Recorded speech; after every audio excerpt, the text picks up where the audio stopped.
Hello everybody, I hope आप सभी लोग ठीक होंगे। तो आज हम एक नए टॉपिक के साथ है, that is our MTOC. Okay, MTOC का सिंपल मतलब क्या है, फुल फॉर्म क्या है? Is your microtubule organising centre. Microtubule से ले लिया एमटी, ऑर्गेनाइजिंग से ले लिया ओ एंड सेंटर से ले लिया सी, तो इसको हम एमटीओसी बोलते हैं। इन आपके एमटीओसी दो टाइप के हैं, that is your centroids and your basal body.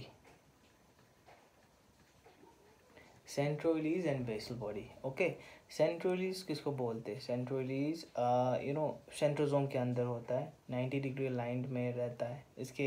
इससे क्या निकलता है? इससे आपके स्पिंडल फाइबर्स निकलते हैं और क्रोमोसोम पर लगते हैं और क्रोमोसोम को डिटैच करवा देते हैं, राइट।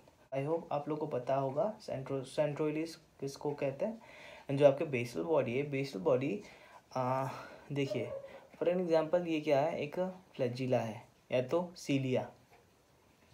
फ्लैजिला भी कंसिडर कर सकते हो आप, सीलिया भी कंसिडर कर सकते हो, ठीक है। यहाँ पर मैं एक ही बना देता हूँ, दैट इज़ योर, चलो दिस इज़ योर सीलिया। ओके, ये सीलिया किससे ओरिजिनेट होता है? उनको हम बोलते हैं बेसल बॉडी। जिस रीजन से आपके फ्लैजिला ओरिजिनेट होंगे उस रीजन को क्या बोलते हैं? हम बेसल बॉडी, ठीक है। उस रीजन को हम बेसल बॉडी बोलेंगे। तो इस हिसाब से आपके एमटीओसिस कितने बने? 2 एमटीओसिस बने, that is your centrioles and basal body. हम इसको एमटीओसिस क्यों बोलते हैं, पहले ये देख लेते हैं। एमटीओसिस का मतलब माइक्रोट्यूब्यूल ऑर्गेनाइजिंग सेंटर। तो सीधा सा मतलब यही है कि जहाँ से आपके माइक्रोट्यूब्यूल बन रहा है, राइट। तो एमटीओसिस से क्या होता है? For example, this is your MTOC and this is also your MTOC. यहाँ से आपका माइक्रोट्यूब्यूल स्टार्ट हो जाता है, यहाँ से आपका माइक्रोट्यूब्यूल स्टार्ट हो जाता है। अब देखिए, ये फ्लैजिला मैंने बनाया यहाँ पर, राइट, सीलिया बनाया। ये इसके अंदर क्या होता है? इसके अंदर एक्चुअली आपके माइक्रोट्यूब्यूल्स ही होंगे। ओके, इसीलिए हम बोल सकते हैं ना कि आपके जो माइक्रोट्यूब्यूल्स है वो किसी ना किसी जगह से तो ओरिजिनेट हो रहा है, organise, and that is your basal body. तो इसीलिए हम बेसल बॉडी को एमटीओसी कंसिडर करते हैं। और आप सेंट्रोइलीज के केस में देखो तो वहाँ से क्या निकलता है? स्पिंडल फाइबर निकलता है, राइट। स्पिंडल फाइबर किससे बने हुए हैं? माइक्रोट्यूब्यूल्स से। तो वो माइक्रोट्यूब्यूल्स कहीं ना कहीं से तो निकल ही रहा है ना, और वो कहाँ पर है? That is your centrioles. इसीलिए हम सेंट्रोइलीज को भी एमटीओसी कंसिडर करते हैं, ठीक है। हमें पता है, राइट, आपके एमटीओसिस में क्या होंगे? पहले तो बनने के लिए न्यूक्लिएशन प्रोसेस इनिशिएट होने के लिए वहाँ पर गामा ट्यूबुलिन रिंग कॉम्प्लेक्स बनना ज़रूरी है, right. Gamma tubulin ring complex बनना ज़रूरी है। एंड ये रिंग कॉम्प्लेक्स कब बन पाता है? जब आपकी गामा ट्यूबुलिन बड़े सारे मैप से, that is your microtubule associated protein, इनके साथ मिलकर जब ये कंबाइन करेंगे एंड कॉम्प्लेक्स बनाएंगे, तभी आपके वहाँ पर क्या होता है? आपके न्यूक्लिएशन स्टार्ट हो जाता है। एंड आपके एमटीओसीज में ना कौन से पोलैरिटी यहाँ पर होंगे? That is your negative polarity, क्योंकि हमें पता है माइक्रोट्यूब्यूल के एक पोलैरिटी है, राइट, पॉजिटिव एंड नेगेटिव। तो खाली नेगेटिव एंड आपके यहाँ पर लगे होंगे, दैट इज़ योर एमटीओसिस, ठीक है। एमटीओसिस के पास कौन से एंड होंगे माइक्रोट्यूब्यूल के? That is negative, okay. और यहाँ से जितने भी अब ऐड होंगे, राइट, तभी बढ़ेंगे ना। तो आपके जो पॉजिटिव है that is away from the MTOCs. तो ये वाले कॉन्सेप्ट भी इंपॉर्टेंट बन जाता है, तो इसको भी याद रखिए।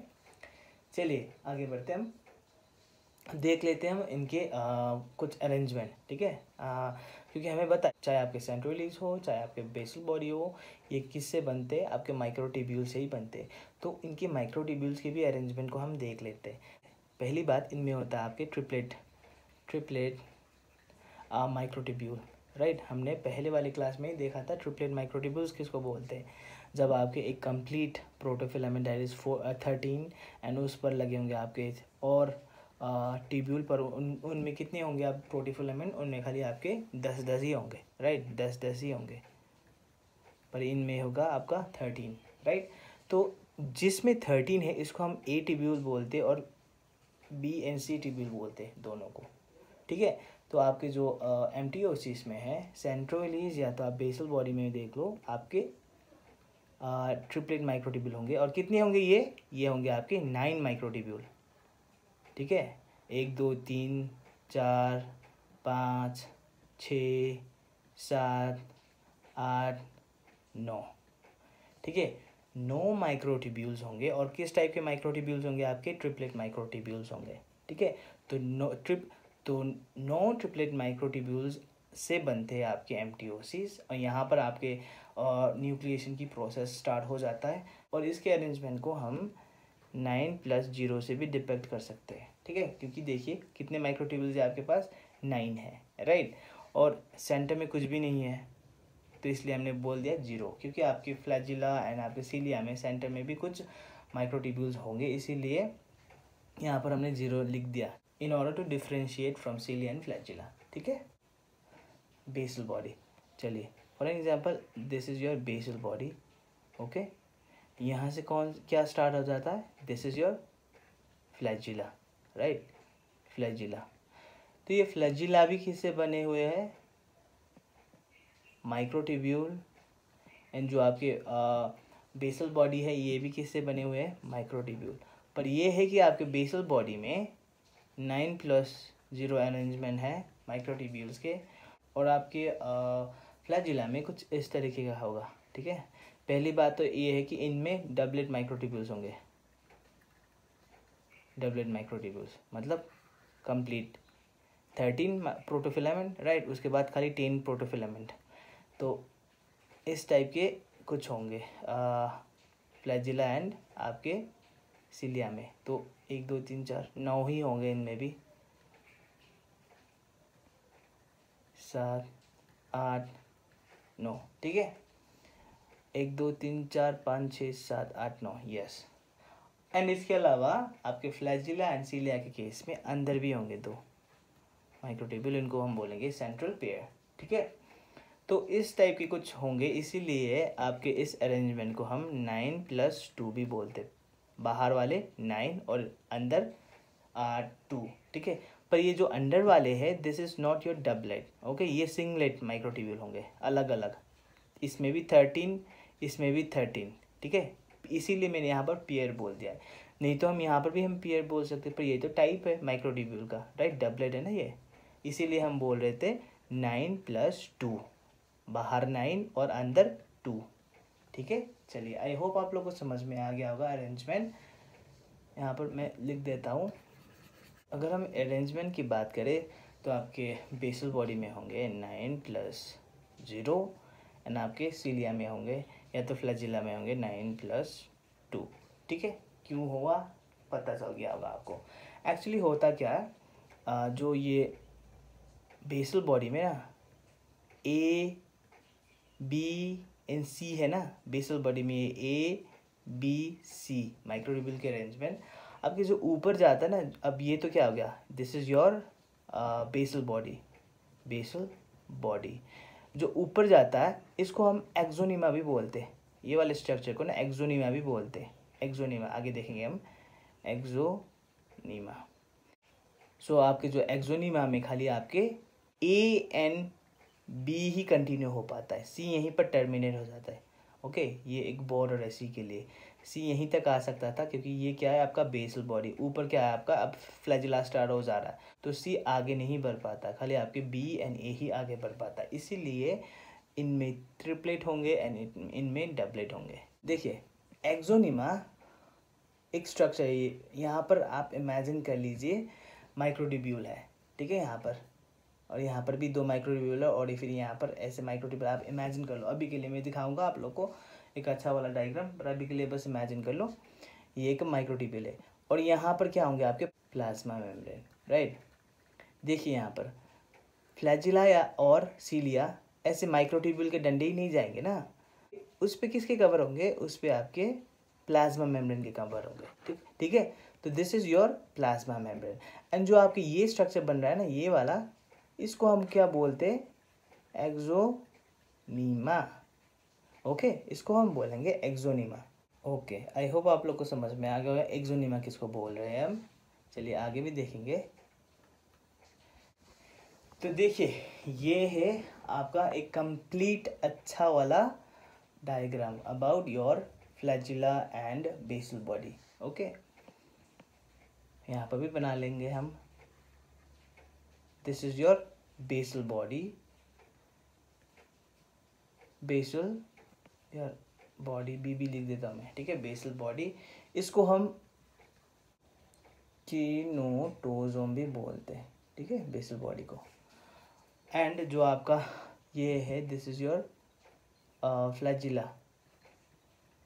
फ्लैजिला कंसिडर कर लेते हैं अभी के लिए। एंड जो ये दिखा रहा, this is your basal body. Okay, basal body में देखिए 9 होंगे, ट्रिपलेट होंगे ना, ट्रिपलेट वाले माइक्रोट्यूब्यूल। हाँ, कितने हैं? 1 2 3 4 5 6 7 8 9, राइट, 9 है।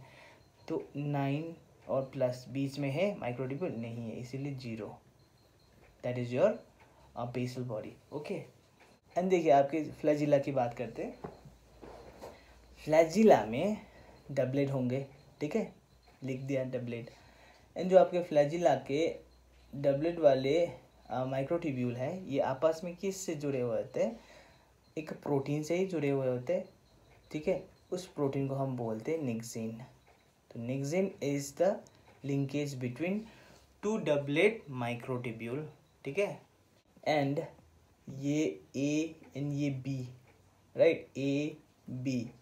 ए वाले में 13 प्रोटोफिलामेंट है और बी वाले में खाली 10 प्रोटोफिलामेंट है, ठीक है। यहाँ भूलना नहीं, ए बी ऐसे ऐसे सभी भी है, ठीक है ना। और देखिए जो आपके ए ट्यूब्यूल में ना मोटर प्रोटीन लगे होंगे, मोटर प्रोटीन याद आया आप लोगों को? माइक्रोट्यूब्यूल में आपके कौन से मोटर प्रोटीन होंगे? Kinesin and डायनिन। पर यहाँ पर जो मोटर प्रोटीन होंगे दैट इज योर डायनिन। तो आपके माइक्रोट्यूब्यूल ए के पास डायनिन होंगे, वो भी 2 डायनिन होंगे, ठीक है, 1 and 2, ठीक है। ये कौन से डायनिन है? कल हमने देखा था डायनिन के भी 2 टाइप है, cytoplasmic dynein and axonemal dynein. तो यही तो है एक्सोनिमल डायनिन, ठीक है, outer dynein and inner dynein. This are your axonemal dynein, ठीक है। एक्सोनिमल मतलब जो आपके सीलिया और फ्लैजिला में होंगे ना, इसको बोलते हैं एक्सोनिमल डायनिन। एंड जो ये सेंट्रल पेयर है आपके माइक्रोट्यूब्यूल का, इसको हम सेंट्रल पेयर माइक्रोट्यूब्यूल भी बोलते हैं, राइट। ये सिंगलेट है, सिंगलेट 13 है इसमें भी, और इसमें भी 13 है, ठीक है। ये भी आपस में जुड़े होंगे और यहाँ पर भी इनके कवरिंग होंगे, ठीक है ना। ये कवरिंग इनसे ही निकल के आते हैं, ठीक है। प्रोजेक्शन फ्रॉम CM मतलब सेंट्रल माइक्रोट्यूब्यूल्स, ठीक है। तो इनसे ही आपके कुछ प्रोजेक्शन निकले होंगे, वो ही कवर करेंगे इनको। एंड देखिए जो आपके सेंट्रल माइक्रोट्यूब्यूल है, इससे भी आपके बाहर वाले आउटर माइक्रोट्यूब्यूल जुड़े होंगे जो कि डबलेट है, और वो भी कौन से ट्यूब से ही जुड़े होंगे? वाया आपके ए, ठीक है। देखिए ए से ही जुड़े होंगे ना, ए। तो इसको हम क्या बोलते हैं? इसको हम बोलते हैं रेडियल स्पोक, ठीक है। इनको हम बोलते हैं रेडियल स्पोक। रेडियल स्पोक भी एक प्रोटीन है, ठीक है ना। एंड सबसे इम्पोर्टेंट बात, सीलिया एंड फ्लैजिला में जो बीटिंग होता है, जो एक मूवमेंट होता है ना, वो किसके कारण होता है? That is because of this axonemal के कारण ही होता है, ठीक है। जो आपके डायनिन है, ये डायनिन इसके कारण, और ये जो आपके रेडियल स्पोक है इसके कारण, ठीक है। एक्चुअली होता क्या, जो आपके ये डायनिन है, ये ना आपके बगल वाले माइक्रोट्यूब्यूल से इंटरैक्ट करेंगे। अब इसके केस में, ए वाले के केस में, ये ए वाले के केस में बगल में कौन है? बगल में ये बी वाले है ना, बी, दूसरे वाले डबलेट के बी है। तो ये ए अब इससे इंटरैक्ट करेंगे, इसी से ही आपके एक पावर स्ट्रोक यहाँ पर भी जनरेट होता है, और उसके कारण ही आपके क्या होता है, मूवमेंट आता है, ठीक है। अब उस मूवमेंट में भी ATP चाहिए, ठीक है ना, एक्टिव प्रोसेस है ये भी। इसे और अच्छे से समझने के लिए यहाँ पर देखिए दिस इज योर एक डबलेट है, 1 डबलेट एंड अनदर डबलेट, ठीक है। अब ये जो कि ए है, ठीक है ना, जो कि ए है, अब ये ए बगल वाले बी के साथ इंटरैक्ट करेंगे, ठीक है। अब इसके पास 2 डायनिन है, एक आउटर की तरफ है, और एक इनर की तरफ है। अब ये यहाँ पर इंटरैक्ट करेंगे, ठीक है ना। देखिए इसको और अच्छे से समझने के लिए, ये तो एक 2D स्ट्रक्चर है, ठीक है। अब मैं आपको 3D स्ट्रक्चर तो नहीं दिखा सकता, पर यहाँ पर मैंने समझाने के लिए कुछ और भी बनाया है, ठीक है। देखिए यहाँ पर दिस इज योर डायनिन, ठीक है ना, एक ही डायनिन बनाया मैंने। अब ये क्या करता है, जो आपके बगल वाले बी के है इसके नेगेटिव एंड के तरफ ये पावर स्ट्रोक देता है। इससे क्या होता है, फ्लैजिला की मूवमेंट होता है। अब इस पावर स्ट्रोक में भी क्या चाहिए, ATP, ATP is needed, right.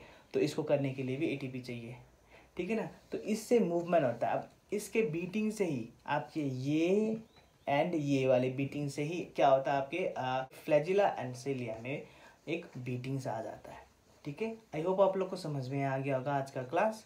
तो यस, आने वाले क्लास में हम सेंट्रोइड्स के बारे में देखेंगे, ठीक है। तब तक के लिए पढ़ते रहिए।